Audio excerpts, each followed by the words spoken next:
Good morning students हम अपना एक टॉपिक पढ़ रहे हैं जिस टॉपिक का नाम था पार्ट्स ऑफ स्पीच।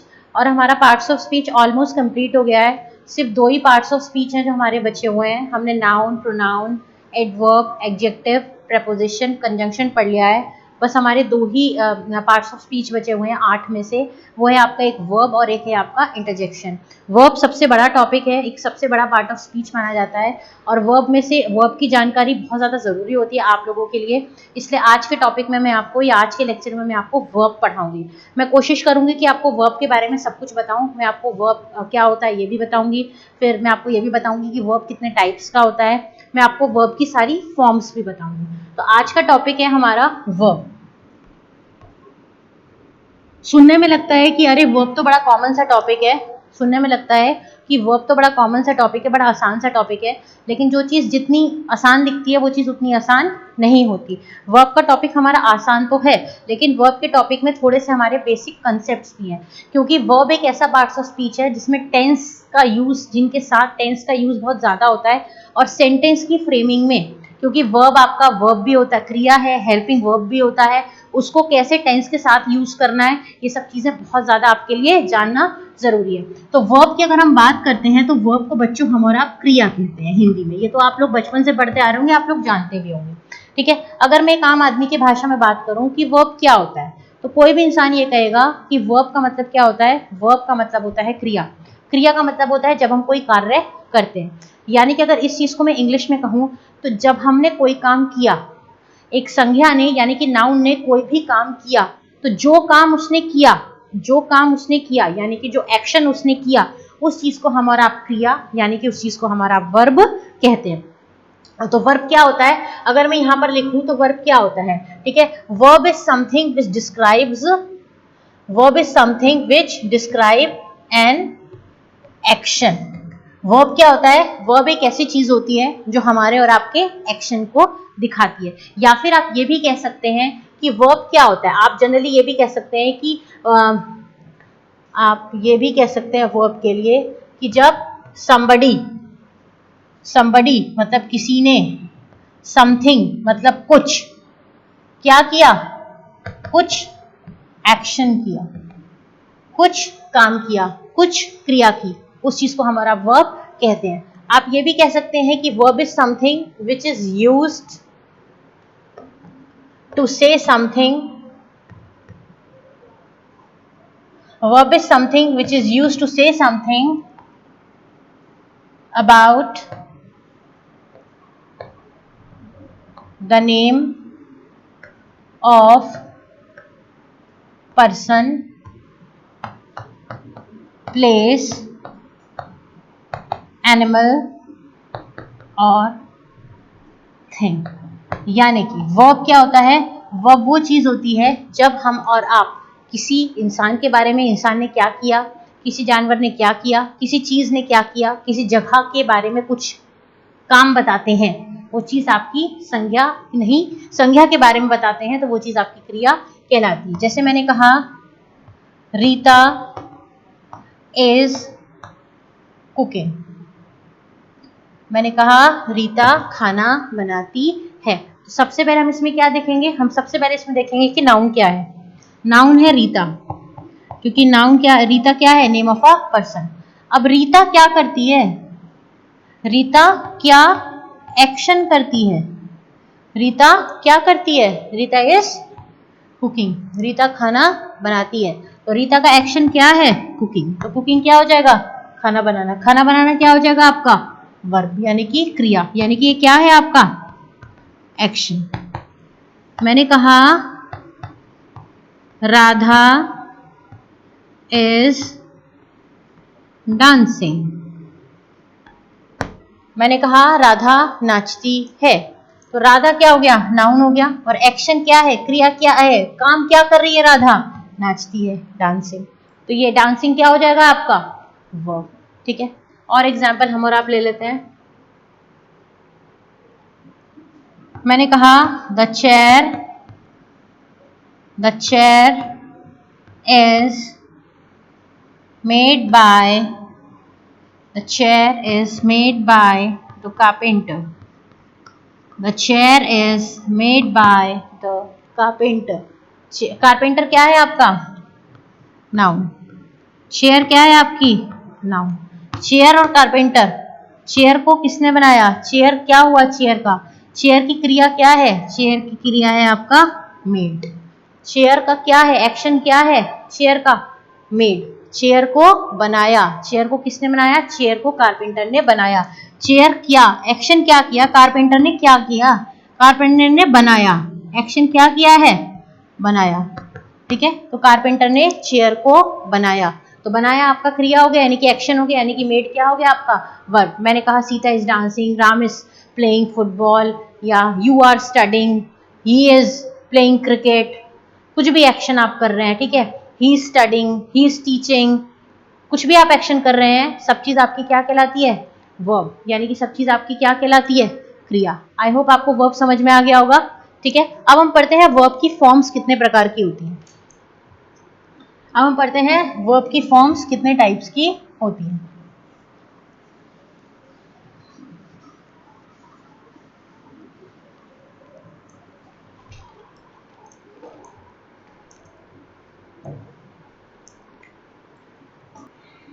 ठीक है, आई होप आपको समझ में आ गया होगा कि वर्ब क्या होता है।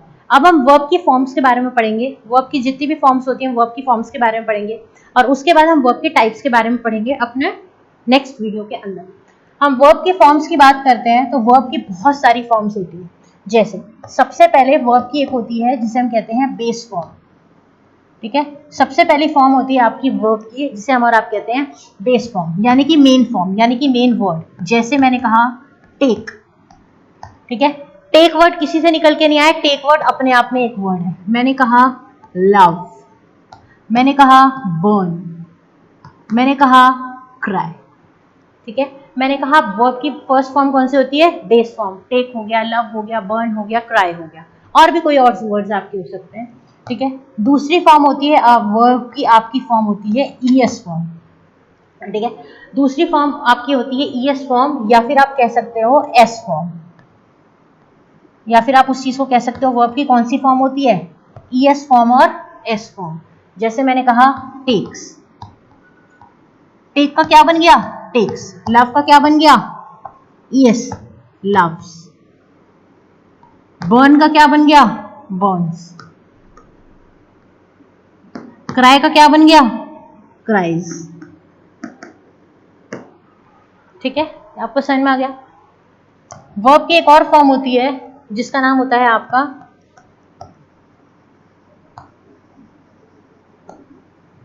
ING form.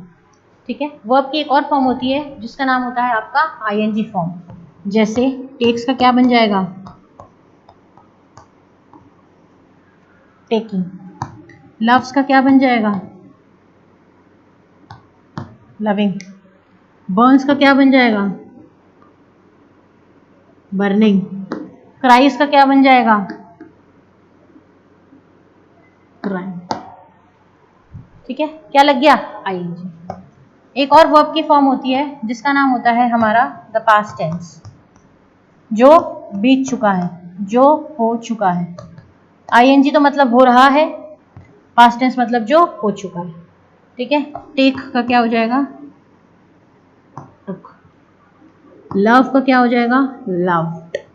बर्न का क्या हो जाएगा? बर्न। क्राइंग का क्या हो जाएगा? क्राइड। ठीक है, किस में चला गया हमारा सब कुछ? पास्ट टेंस में। किस चीज में क्या है हमारा? पास्ट टेंस में। ठीक है, हम बर्न्ड भी कह सकते हैं, हम बर्न्ड भी कह सकते हैं, लव भी कह सकते हैं, अच्छा लव तो हो ही गया, बर्न्ड भी कह सकते हैं। ठीक है, आगे चलते हैं हमारा। अब हमारा पे एक बात ये कह सकते हैं कि एक बहुत इंपॉर्टेंट बात है, एक वेरी इंपॉर्टेंट बात मैं आपको बताती हूँ। ठीक है, वेरी इंपॉर्टेंट बात ये है कि वर्ब जो होता है वो आपका इन चारों में फॉर्म्स में, the verb is used in the above mentioned forms। इन सब के अंदर, चाहे टेक हो गया, चाहे टेक्स हो गया, चाहे टॉकिंग हो गया, चाहे टुक हो गया, सब में क्या हो रहा है? एक ही वर्ड के अलग अलग फॉर्म है लेकिन सब क्या है, क्रिया है। ठीक है, तो हम बेस फॉर्म के बारे में ऑलरेडी जानते ही हैं। ठीक है, बेस फॉर्म के बारे में हम लोग जानते ही हैं। ES और S फॉर्म हम पहले पढ़ ही चुके हैं। आज हम पढ़ेंगे कि ING फॉर्म हमारी क्या होती है। ठीक है, आज हम पढ़ेंगे कि हमारी ING फॉर्म क्या होती है। ठीक है, यानी कि एक बहुत इंपॉर्टेंट फॉर्म है वर्ब की ING फॉर्म। ठीक है, वर्ब की ING फॉर्म पढ़ेंगे और फिर उसके बाद हमारा वर्ब का पास्ट टेंस भी पढ़ेंगे, पास्ट पार्टिसिपल पढ़ेंगे, यानी कि इस वर्ब की फॉर्म के साथ 2-3 टेंसेस भी आपको कॉन्टिन्यूअस, परफेक्ट, ये सब भी इसमें समझ में आ जाए।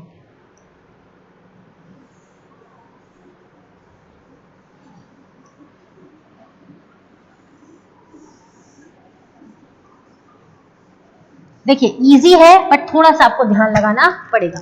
हम पढ़ रहे हैं यहाँ पर वर्ब की कौन सी फॉर्म, हम पढ़ रहे हैं यहाँ पे वर्ब की ING फॉर्म। ठीक है, हम यहाँ पर क्या पढ़ेंगे, क्रिया की ING फॉर्म। एक बात याद रखिएगा, ING क्या है आपका, एक बात आप लोग याद रखिएगा कि ING क्या है। ING मतलब ये है टेकिंग, क्राइंग, सिटिंग, यानी कि सब चीज किस में हो रही है, सब चीज आपकी प्रेजेंट में हो रही है। जैसे कि हम लोग जानते हैं कि 3 टेंसेस होते हैं। सबसे पहले ये पढ़ लीजिए इसको 1 मिनट के लिए छोड़ के। 3 टेंस होते हैं, एक होता है आपका प्रेजेंट टेंस, दूसरा होता है आपका पास्ट टेंस, तीसरा होता है आपका फ्यूचर टेंस। ठीक है, एक होता है प्रेजेंट टेंस, एक होता है पास्ट टेंस, एक होता है आपका फ्यूचर टेंस। अब अगर हम तीनों टेंस की बात करते हैं, अगर हम तीनों टेंसेस की बात करते हैं तो तीनों टेंसेस आपके क्या कहते हैं। ठीक है, present tense, past tense, future tense की हम बात करते हैं। प्रेजेंट मतलब हो रहा है, पास्ट मतलब हो चुका है, फ्यूचर मतलब होने वाला है, यानी कि भूतकाल, भविष्यकाल और वर्तमान काल। अब अगर मैं ING की बात करती हूं तो ING किसमें जाता है आपका, ING मतलब हो रहा है। ठीक है, ING मतलब हो रहा है, ING मतलब हो चुका है नहीं, ING मतलब होने वाला है भी फिलहाल के लिए नहीं। तो ING फॉर्म जो होती है आप ऐसे समझ लीजिए कि टेंसेस भी बहुत प्रकार के होते हैं। ठीक है, ING फॉर्म का मतलब होता है कॉन्टिन्यूअस। ING का मतलब होता है हमारा कॉन्टिन्यूअस टेंस, यानी कि अगर किसी भी वर्ड के साथ ING लग जाता है, अगर किसी भी वर्ड के साथ ING लग जाता है तो वो आपका कॉन्टिन्यूअस टेंस हो जाएगा। और उससे पहले जो हेल्पिंग वर्ब लगी हुई होगी, उस वर्ड से पहले जो हेल्पिंग वर्ब लगी हुई होगी, उसके बेसिस पर हमें ये पता चलेगा कि वो प्रेजेंट कंटिन्यूअस है, वो पास्ट कंटिन्यूअस है या फ्यूचर कंटिन्यूअस है। अभी मैं आपको एग्जाम्पल देती हूँ, आपको समझ में आता है। जैसे मैंने आपसे कहा, एग्जाम्पल नंबर 1 लिया, मैंने कहा Jack is playing, Jack is playing. अब एक इंपॉर्टेंट बात ध्यान आप पहले भी रखिएगा, मैंने अभी भी आपको बताया था कि अगर कहीं भी ING लगा हुआ है तो इसका मतलब वो कॉन्टिन्यूअस टेंस है। अगर कहीं पर ING किसी वर्ड के आगे समझ में आ रहा है, लिखा नजर आ रहा है, तो वहां पर तुरंत कॉपी वर्ड कर दीजिए कॉन्टिन्यूअस टेंस। सबसे पहले कहा जैक एक लड़का है, वो क्या कर रहा है, जैक एक खेल रहा है, यानी कि क्रिया हो रही है, मतलब कि वर्ब, यहाँ पर वर्ब की हम टेंस के बारे में बात करेंगे। तो सबसे पहले ING दे रखा है, तो ING की वजह से मैंने यहाँ पे क्या लिख दिया,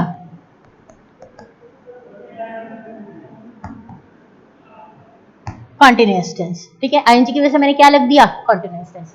अब मुझे कैसे पता चलेगा कि ये प्रेजेंट टेंस है, पास्ट टेंस है, फ्यूचर टेंस है, यानी कि ये प्रेजेंट कंटिन्यूअस टेंस है, ये पास्ट कंटिन्यूअस टेंस है, या ये फ्यूचर कंटिन्यूअस टेंस है। तो अगर मैं टेंस की बात करती हूँ तो यहाँ पे लिखा हुआ है इज, यहाँ पर हेल्पिंग वर्ब क्या है, ठीक है, हेल्पिंग वर्ब यहाँ पर क्या है, इज वॉज, आप जानते हैं ना हेल्पिंग वर्ब होती है, तो इज क्या है आपकी, हेल्पिंग वर्ब। अब इसका मतलब क्या होता है, इसका मतलब क्या होता है, अभी अभी चल रहा है, इस मतलब हो रहा है, तो है मतलब कौन सा है, प्रेजेंट टेंस। तो ये सेंटेंस कौन से टेंस का होगा आपका, प्रेजेंट कॉन्टिन्यूअस टेंस। एक और एग्जांपल हम और आप ले लेते हैं, इसमें हम कह सकते हैं कि हेल्पिंग वर्ब इज यूज्ड। ठीक है, helping verb is has used. यहां पर कौन सी हेल्पिंग वर्ब यूज हुई है आपकी, इज। ठीक है, और इज क्या है, प्रेजेंट, और ING में क्या लगता है, कंटिन्यूअस टेंस। तो क्या बन गया, प्रेजेंट कंटिन्यूअस टेंस। एक और एग्जांपल हम उसमें लेते हैं, एक और टेंस का। मैंने कहा जैक वॉज प्लेइंग, मैंने कहा जैक वॉज प्लेइंग, जैक खेल रहा था, जैक खेल रहा था, तो जैक वॉज प्लेइंग। अब देखिए प्लेइंग है तो यहाँ पे मैं क्या लिखूंगी, कॉन्टिन्यूअस टेंस। ठीक है, अब मुझे कैसे पता चलेगा कि ये कौन सा है, प्रेजेंट है, पास्ट है, फ्यूचर है? कैसे पता चलेगा? With the help of helping verb. अब यहाँ पर हेल्पिंग वर्ब क्या है? वॉज। हेल्पिंग वर्ब यहाँ पर क्या है? वॉज। वॉज मतलब इसका मतलब क्या था? है। ठीक है, वॉज मतलब क्या था? था। था था तो यानी कि क्या हो गया? पास्ट। तो ये आंसर, इसका आंसर क्या है? Past continuous tense. ये आपका एग्जाम्पल किस चीज का हो गया? पास्ट कॉन्टिन्यूअस टेंस का। यहां पर हम कह सकते हैं कि helping verb was has been used. एक और एग्जाम्पल हमारा आप ले लेते हैं। मैंने कहा जैक विल बी प्लेइंग। मैंने कहा Jack will be playing. Jack खेल रहा है या जैक खेलेगा। ठीक है, जैक खेल रहा है, प्रेजेंट कंटिन्यूअस टेंस। जैक खेल रहा था, पास्ट कंटिन्यूअस टेंस। जैक खेलेगा, आईएनजी है, सबसे पहले तो आईएनजी है। ठीक है, मतलब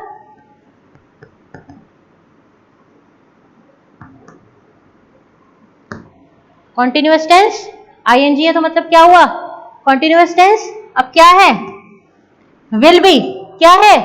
विल बी। और विल बी मतलब क्या है? विल, शैल, क्या होते हैं आपके? भविष्य काल, यानी कि फ्यूचर कॉन्टिन्यूअस टेंस। आपको समझ में आ गया? आपको समझ में आ गया? देखिए फिर बताती हूँ, किसी भी वर्ड के आगे अगर आईएनजी लगा हुआ है मतलब वो कॉन्टिन्यूअस टेंस है। हमारे 3 टेंस होते हैं, प्रेजेंट, पास्ट और फ्यूचर। कोई भी सेंटेंस आपके सामने लिखा हुआ है तो टेंस, टेंस कैसे पता चलेगा? टेंस पता चलेगा with the help of helping verb. ठीक है, यानी कि आपका कॉन्टिन्यूअस टेंस का सेंटेंस कैसे बनेगा? Helping verb plus continuous plus ING. ठीक है, कैसे बनेगा? Helping verb plus ING. अब हेल्पिंग वर्ब मुझे ये बता देगा, वर्ड, कोई वर्ड है आपका, वर्ड प्लस, मतलब ये आईएनजी तो उसके साथ ही लगा होगा। वर्ड आईएनजी किसमें प्लस होगा? हेल्पिंग वर्ब में। जैसे जैक इज प्लेइंग तो इज हो गया है, प्रेजेंट कॉन्टिन्यूअस टेंस, खेल रहा था, past continuous tense, will be playing, खेलेगा, future continuous tense. I hope आपको वर्ब की आईएनजी फॉर्म थोड़ी थोड़ी समझ में आ गई होगी। अभी हम इसके एग्जांपल्स करेंगे तो आपको और भी चीजें समझ में आ जाएंगी। ठीक है, अब हम इसकी एक और चीज पढ़ते हैं। अब हम वर्ब की, ये तो समझ लीजिए हमारा था रूल नंबर 1, ये तो था हमारा रूल नंबर 1। अब हम इसके बारे में एक चीज और पढ़ते हैं। वर्ब की एक आईएनजी फॉर्म आपको समझ में आ गई। ठीक है, अब हम आईएनजी फॉर्म का एक और चीज पढ़ते हैं, वो है आपका एडजेक्टिव्स। वो है आपका एडजेक्टिव्स। आपको याद है एडजेक्टिव्स क्या होते हैं? Which describes noun.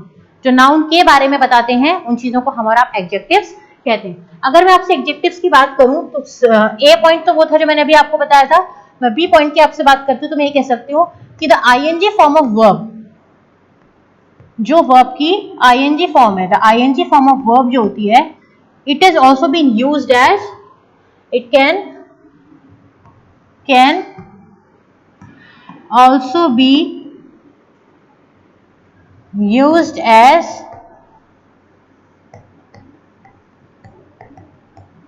adjectives। ठीक है, आईएनजी फॉर्म ऑफ वर्ब जो है वो आपकी एडजेक्टिव्स की भी तरह यूज हो सकती है। कैसे यूज हो सकती है, इसका हम एग्जांपल ले लेते हैं। जैसे मैंने आपसे कहा you should not disturb the sleeping dog। You should not disturb the sleeping dog। अब ये क्या कह रहा है? You should not disturb the sleeping dog में सबसे पहले मुझे ये बताओ कि इसमें एडजेक्टिव क्या है, और एडजेक्टिव को जानने के लिए मुझे सबसे पहले क्या पता करना पड़ेगा? नाउन। तो डॉग क्या हो गया आपका? नाउन। डॉग क्या हो गया आपका? नाउन। अब इसमें एडजेक्टिव क्या होगा? इसमें एडजेक्टिव क्या हो गया? डॉग, जो कि नाउन को डिस्क्राइब करता है। डॉग कैसा है? Sleeping dog. तो स्लीपिंग क्या हो गया आपका? एडजेक्टिव हो गया। स्लीपिंग में क्या लगा हुआ है? आईएनजी। स्लीपिंग में क्या लगा हुआ है? ING. The ING form of verb can also be used as an adjective. तो ये आईएनजी फॉर्म किसमें यूज हो रही है? एडजेक्टिव में। आईएनजी फॉर्म कैसे यूज हो रही है? एडजेक्टिव में भी। तो the you should not disturb the sleeping dog. आप यहाँ पे क्या कह सकते हैं कि sleep plus ING, sleep plus ING हो गया। ठीक है, तो हम ये कह सकते हैं यहाँ पर कि जो स्लीप है, जो ये स्लीप है, इट क्वालिफाई, स्लीप क्या क्वालिफाई करता है? Sleep qualify the noun, sleep qualify the noun dog. हम ये कह सकते हैं कि जो स्लीप है वो क्वालिफाई कर रहा है नाउन, या आप ऐसे भी कह सकते हैं the adjective sleep, the adjective sleep qualifies the noun dog. ठीक है, एक और एग्जांपल हम और आप इस चीज के लिए ले लेते हैं। मैंने कहा there are many amusing stories, there are many amusing stories in the book, या आप कह सकते हैं in this book। अब इसमें पता करिए कि एडजेक्टिव क्या है। ठीक है, उसे पता करने से पहले मुझे क्या पता करना पड़ेगा? नाउन क्या है, स्टोरीज और बुक। लेकिन स्टोरीज कैसी हैं? अम्यूजिंग। स्टोरीज क्या है आपका? नाउन। बुक क्या है आपका? नाउन। लेकिन यहाँ पर फिलहाल हम स्टोरीज की बात करेंगे, क्योंकि स्टोरीज के बारे में कहा गया है, बुक के बारे में कुछ भी नहीं कहा है। स्टोरीज कैसी हैं? अम्यूजिंग। तो अम्यूजिंग क्या हो गया आपका? एडजेक्टिव। अम्यूजिंग क्या हो गया आपका? एडजेक्टिव। और दूसरी चीज इसमें आईएनजी है, तो क्या है? कॉन्टिन्यूअस टेंस है। दूसरी चीज में आईएनजी है तो ये कॉन्टिन्यूअस टेंस है। ठीक है, तो आप यहाँ पे क्या लिखेंगे? अम्यूज प्लस आईएनजी, क्या बन गया? अम्यूजिंग। आप ये कहेंगे कि एडजेक्टिव अम्यूज या अम्यूजिंग क्या कर रहा है? क्वालिफाइज द नाउन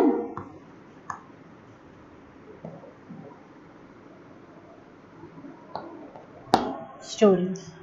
यानी कि एडजेक्टिव के फॉर्म में भी आईएनजी फॉर्म का यूज होता है वर्ब की। एक और एग्जांपल हम और ले लेते हैं। द केटल, केटल का मतलब क्या होता है? केतली। अम्यूजिंग का मतलब क्या होता है? मजेदार।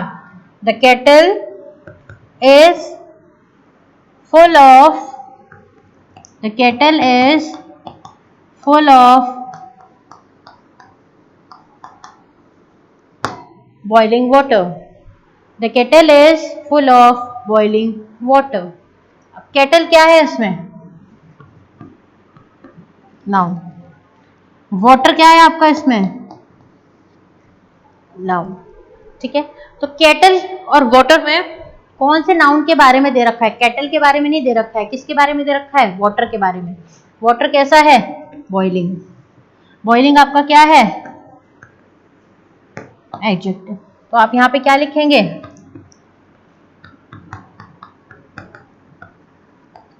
Boil plus ING. और आप क्या लिखेंगे? Boiling qualify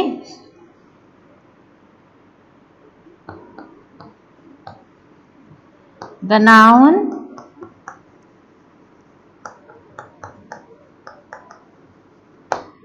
water. Boiling qualify the noun water. I hope आपको वर्ब के आईएनजी फॉर्म के दोनों रूल समझ में आ गए होंगे। अब हम एक तो इंपॉर्टेंट बात और जान लेते हैं। हम ये कह सकते हैं कि व्हेन यूज्ड एज, जब हम एडजेक्टिव्स जो होते हैं, कहने का मतलब ये है कि जो एडजेक्टिव्स होते हैं और वो आईएनजी फॉर्म में यूज होते हैं तो वो अपने आप में यूज होते हैं। ठीक है, जो एडजेक्टिव्स होते हैं वो जब भी यूज होते हैं वो आईएनजी फॉर्म में यूज होते हैं और अपने आप में ही यूज होते हैं, किसी और का इस्तेमाल वो लोग नहीं करते। तो इंपॉर्टेंट पॉइंट आपका एक याद रखने का क्या है? इंपॉर्टेंट पॉइंट कि पहला पॉइंट क्या कहता है कि when used as an adjectives, जब हम आईएनजी फॉर्म को एडजेक्टिव की फॉर्म में यूज करते हैं। ठीक है ना, when used as an adjective, किसकी बात करूं मैं यहां पे? ING form. ठीक है, it is used on its own without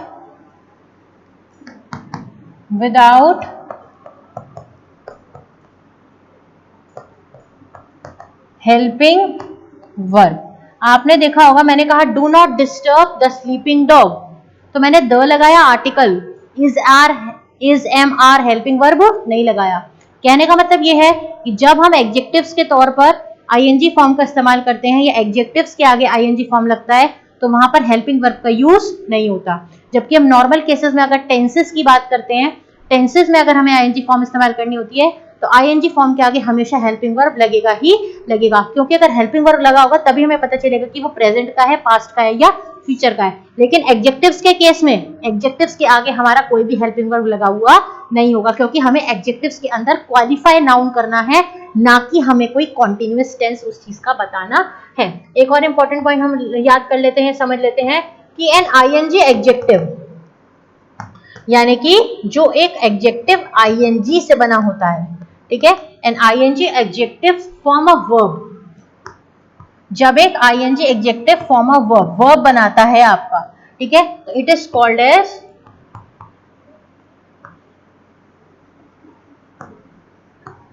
present participle.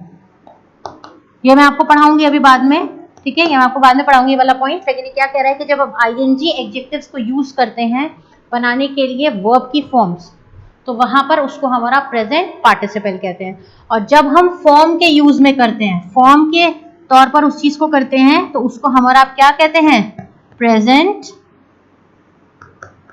Participle form. उसको हम क्या कहते हैं, प्रेजेंट पार्टिसिपल फॉर्म। आई होप आपको समझ में आया होगा। आज के लेक्चर में मैंने आपको क्या क्या बताया, आज के लेक्चर में मैंने आपको बताया कि वर्ब क्या होता है, जो एक्शन होता है उसको हमारा वर्ब कहते हैं। दूसरा मैंने आपको बताया कि वर्ब की 4 फॉर्म्स होती है, बेस फॉर्म, ईएस और ई फॉर्म, आईएनजी फॉर्म और पास्ट टेंस फॉर्म। जिसमें हम बेस फॉर्म तो बचपन में पढ़ चुके हैं, ईएस मैंने आपको पढ़ा दिया, आज मैं आपको आईएनजी फॉर्म पढ़ा रही हूँ। अगर मैं आपसे वर्ब की आईएनजी फॉर्म की बात करती हूँ तो वर्ब की आईएनजी फॉर्म 2 तरीके से यूज होती है। सबसे पहले हम वर्ब की आईएनजी फॉर्म की बात करते हैं तो आईएनजी को हम कॉन्टिन्यूअस टेंस कहते हैं, ठीक है। और वर्ब का जो कॉन्टिन्यूअस होता है, वर्ब का जो टेंस होता है आपका कॉन्टिन्यूअस होता है, वो हमारे को पता चलता है with the help of helping verb. कहीं भी आप आईएनजी वर्ड देखते हैं और नॉर्मल सेंटेंस है उसमें एडजेक्टिव अगर जो वर्ड है आपका वो वर्ड एडजेक्टिव के तौर पर इस्तेमाल नहीं हुआ है तो आईएनजी फॉर्म आएगी वहां पर। अगर एडजेक्टिव के तौर पर इस्तेमाल हुआ है तो रूल नंबर 2 का इस्तेमाल होगा। अगर वो वर्ड नाउन के आगे लिखा हुआ है, कोई वर्ड है आईएनजी वाला वर्ड और वो नाउन के आगे लिखा हुआ है, मतलब कि एडजेक्टिव है, एडजेक्टिव का इस्तेमाल हो रहा है वहां पर, तो हम और आप वहां पर कॉन्टिन्यूअस वर्ड का इस्तेमाल नहीं करेंगे। वहां पर हम और आप क्या कहेंगे कि वो वर्ड एडजेक्टिव है जो कि इस नाउन को क्वालिफाई करता है। लेकिन अगर आईएनजी फॉर्म के वर्ड के साथ में नाउन नहीं लिखा है, अगर आईएनजी वर्ड के साथ में नाउन लिखा हुआ है, ठीक है, तो आप क्या कहेंगे, इस आईएनजी को मान लेंगे एडजेक्टिव और क्या लिखेंगे, क्वालिफाई, ये वाला पॉइंट, नाउन। और अगर आईएनजी वर्ड के सामने नाउन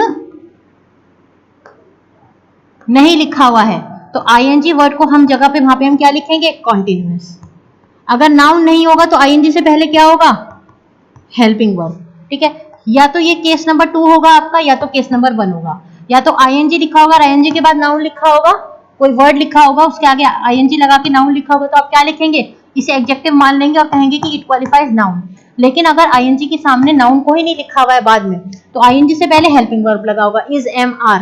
तो इसके बेसिस पर हम पता करेंगे कि कौन सा टेंस है। आईएनजी के साथ हम कॉन्टिन्यूअस लगा देंगे और इसके बेसिस पर हम पता करेंगे कि पास्ट टेंस है, प्रेजेंट टेंस है या फ्यूचर टेंस है। आई होप आपको ये समझ में आ गया होगा। अब एक बात मैं आपको और बता दूं कि हमारा जो नेक्स्ट लेक्चर होगा, नेक्स्ट लेक्चर में हम और आप इस आईएनजी फॉर्म के ऊपर एडजेक्टिव्स और आईएनजी फॉर्म कॉन्टिन्यूअस के टेंस के बेसिस पर मैं आपको लगभग 10-12 सेंटेंसेस इस चीज पर कराने की कोशिश करूंगी। ये बहुत इंपॉर्टेंट है, कृपया करके इन आईएनजी फॉर्म्स के ऊपर बहुत ध्यान रखिएगा, क्योंकि आप लोग जब कॉम्पिटिटिव लेवल का एग्जाम देते हैं, आप लोग कहते हैं वर्ब तो मुझे आता है, लेकिन जब हम कॉम्पिटिटिव लेवल का एग्जाम देने के लिए जाते हैं तो अक्सर वहां से पूछा जाता है कि ये परफेक्ट टेंस है, कॉन्टिन्यूअस टेंस है। जब टेंसेस का बाइफर्केशन की हम और आप बात करते हैं तो वहां पर हमें आपको प्रॉब्लम हो जाती है और हम और आप अच्छी तरीके से उस चीज से कोप अप नहीं कर पाते, जिसकी वजह से हमें और आपको बहुत ज्यादा समस्या होती है और हमारे कॉम्पिटिशन में पार्ट्स ऑफ स्पीच जो एक जनरल टॉपिक हमें क्लास 1 से पढ़ाया जाता है,